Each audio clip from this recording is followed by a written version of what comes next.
Bismillahirrahmanirrahim. Assalamualaikum warahmatullahi wabarakatuh. Alhamdulillahirabbil alamin. Allahumma shalli ala Muhammad wa ala ali Muhammad kama shallaita ala Ibrahim wa ala ali Ibrahim fil alamin innaka Hamidum Majid. Perkenalkan, nama saya Muhammad Ilhamul Insan Nugraha Dwi Putra. Saya dari PAI 22D semester 6. Izinkan saya sampaikan pada kesempatan kali ini, video ini dibuat untuk memenuhi salah satu tugas dari mata kuliah materi PAI, MI, Sanawiyah, dan juga Aliyah. Sebelumnya saya ucapkan terima kasih kepada dosen pengampu Dr. Nais Marfuah MMPD. Kemudian juga di sini saya tidak sendiri.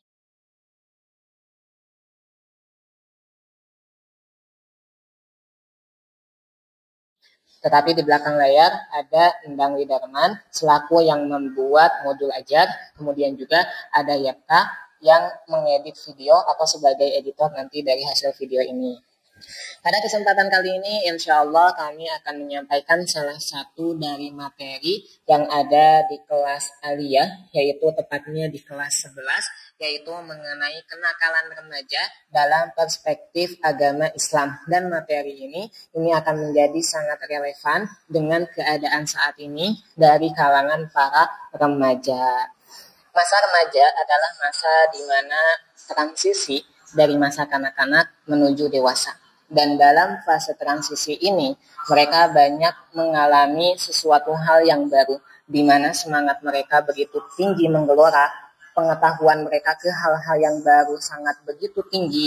Kemudian juga di fase tersebut juga mereka memulai untuk mencari jati dirinya. Tetapi di sisi lain, fase remaja ini pun ada kelemahannya juga, yang dimana ketika kelemahan ini itu tidak dikuatkan, maka ini bisa menjadikan mereka menyimpang kepada sesuatu yang negatif. Apa kelemahannya? Kelemahannya salah satunya itu adalah kurangnya dalam pengendalian diri. Sehingga itu yang kadang menjadikan remaja itu lebih banyak menyimpang kepada sesuatu yang negatifnya. Kalau kita melihat fenomena zaman ini cukup sangat disayangkan. Kita dapat melihat bagaimana para remaja terjebak ke hal-hal yang negatif, ke hal-hal yang mereka terjerumus kepada sesuatu yang buruk.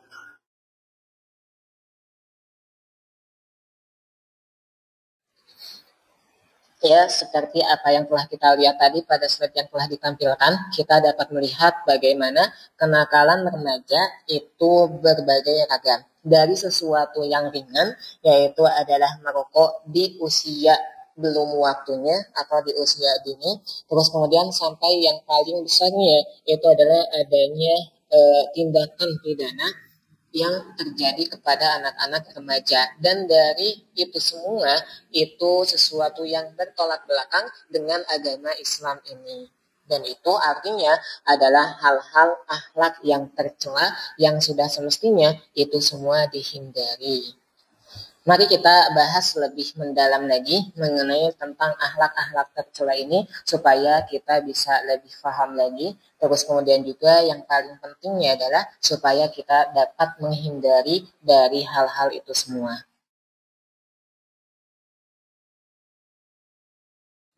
Baik, kita masuk yang pertama mengenai tentang akhlak tercela.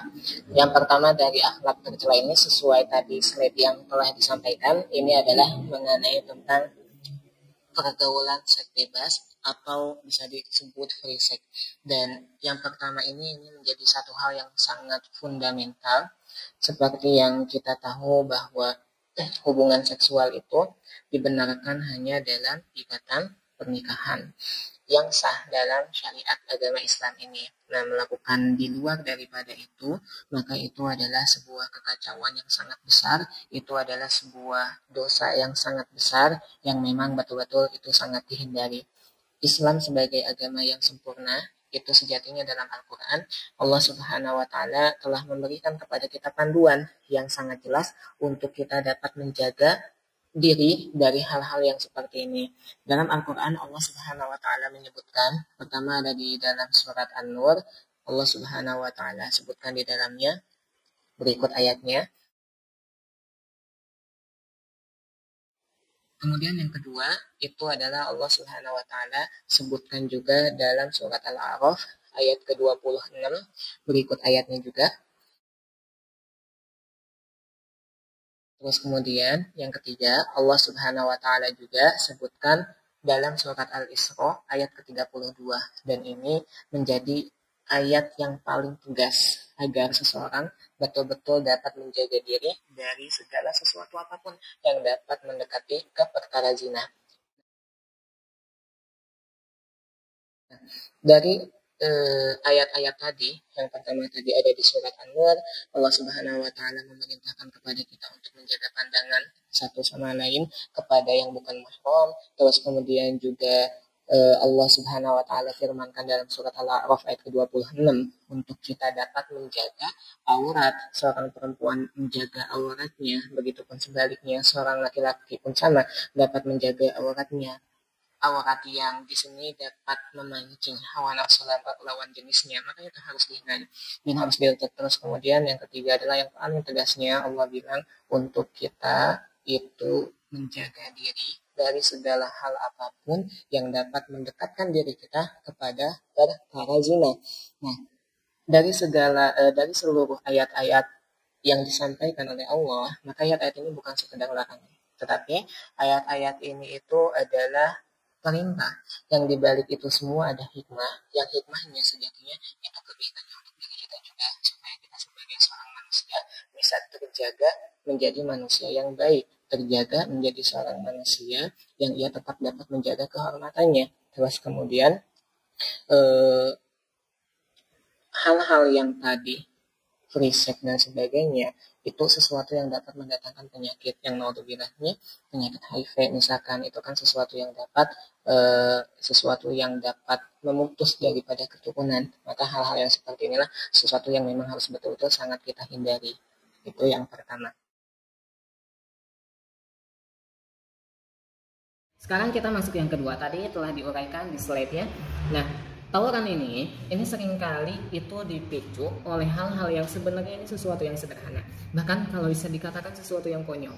Dan yang lebih mengkhawatirkannya lagi, banyak remaja yang terlibat itu hanya karena ikut-ikutan saja, atau bahkan sampai mengatasnamakan solidaritas pertemanan.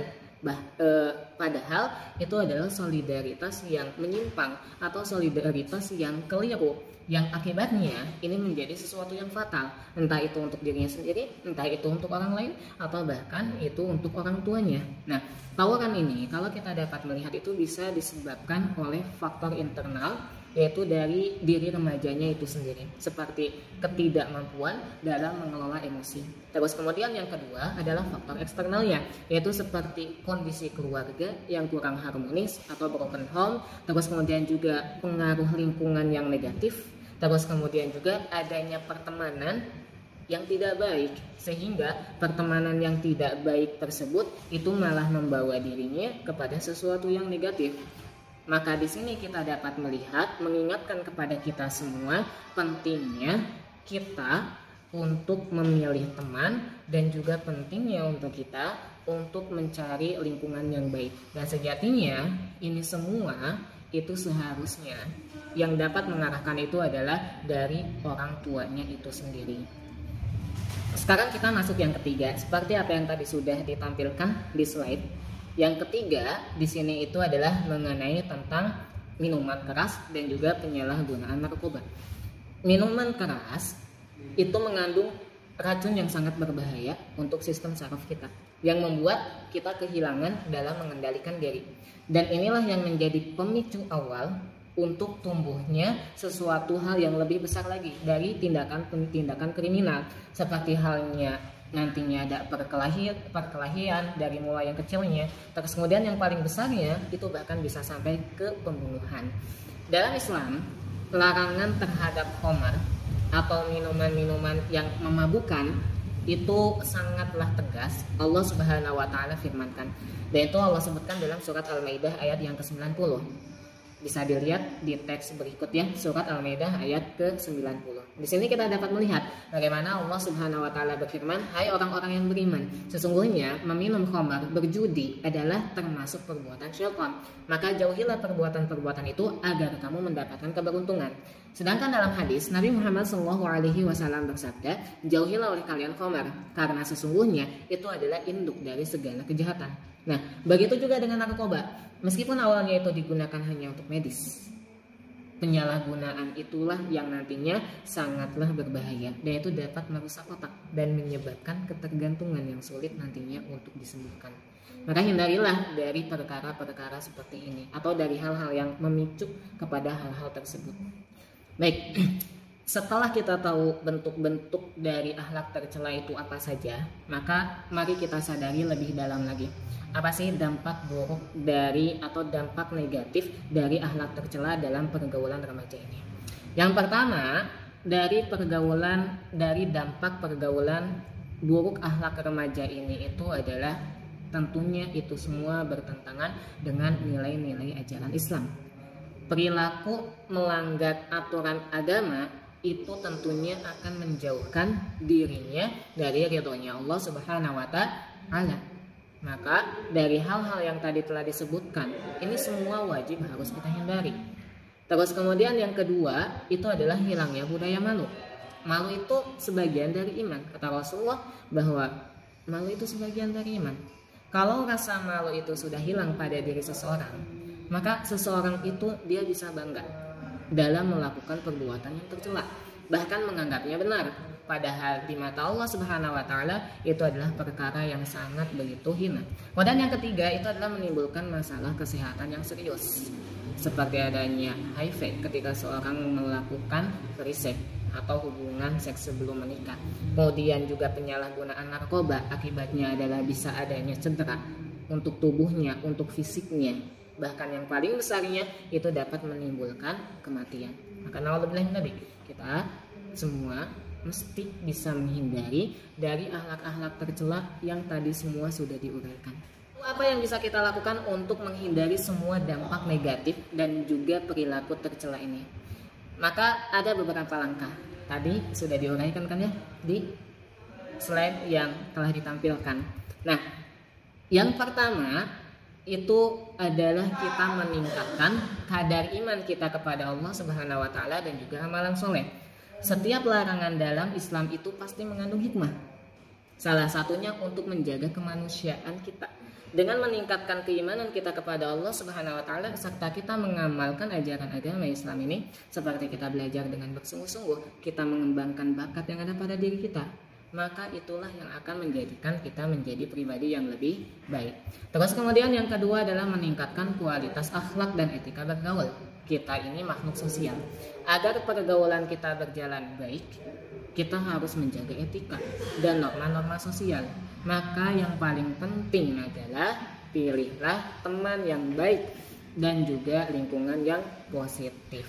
Yang tak kalah pentingnya adalah mengatur waktu dengan sebaik mungkin. Dalam Al-Quran kita dapat melihat bagaimana Allah Subhanahu wa taala banyak bersumpah dengan waktu dalam Al-Quran. Yang ini menunjukkan kepada kita bahwa waktu itu adalah sesuatu yang sangat begitu berharga.